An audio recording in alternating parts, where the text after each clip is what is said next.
60 WPM की speed से dictation start होगी 3 सेकंड बाद।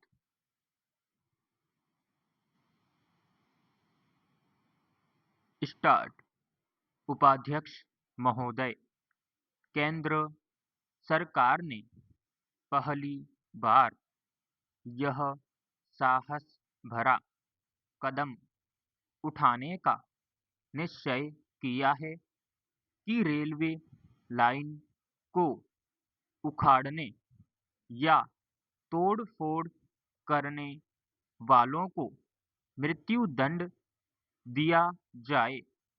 दुनिया के सभी देशों में राष्ट्रद्रोहियों को, चाहे वे जासूस हों या तोड़-फोड़ करने वाले, इस तरह के कठोर दंड दिए जाने की व्यवस्था है।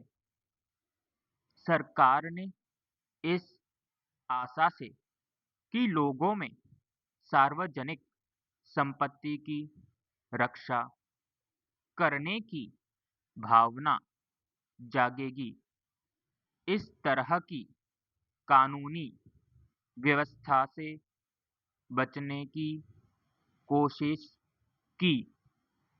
एक कारण यह भी रहा कि मृत्यु दंड समाप्त करने के पक्ष में जैसी जनभावना है, केंद्र सरकार ने उसका भी आदर करना उचित समझा। यही वजह थी कि 7 साल पूर्व जब भारतीय रेलवे कानून में संशोधन किया गया, तब 3 से 7 साल तक की कठोर कैद की ही व्यवस्था की गई। लेकिन इतने दिन तक संशोधन कानून पर अमल करने के बाद सरकार को बाध्य होना पड़ा कि वह तोड़-फोड़ करने पर उतारू तत्वों के खिलाफ कठोर कार्यवाही करें।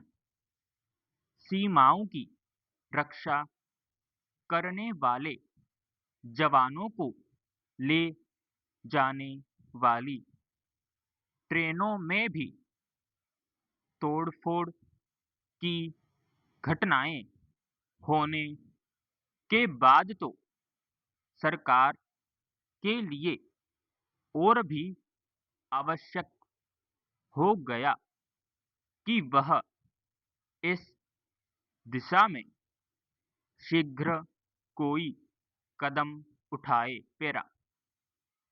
रेल दुर्घटनाओं के संबंध में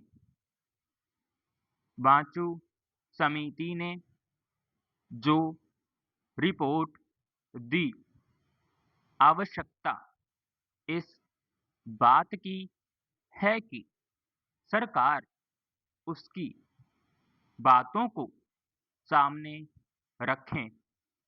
रिपोर्ट में कहा गया है कि पुलिस और स्वराष्ट्र मंत्रालय रेलवे दुर्घटनाओं को रोकने के लिए अपना दायित्व निभाने से कतराते हैं।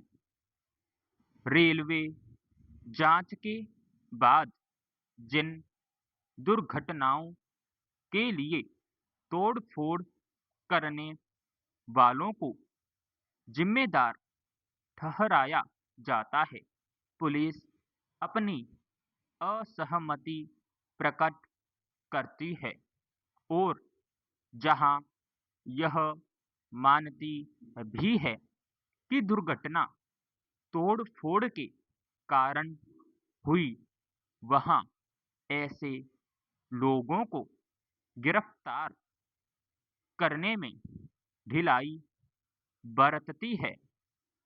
बांचू समिति ने कहा है कि पुलिस ने 27 तोड़-फोड़ की घटनाओं में से सिर्फ 13 को ही स्वीकार किया और इनमें से भी 7 घटनाओं में वह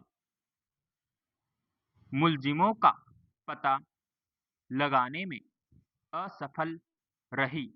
समाप्त।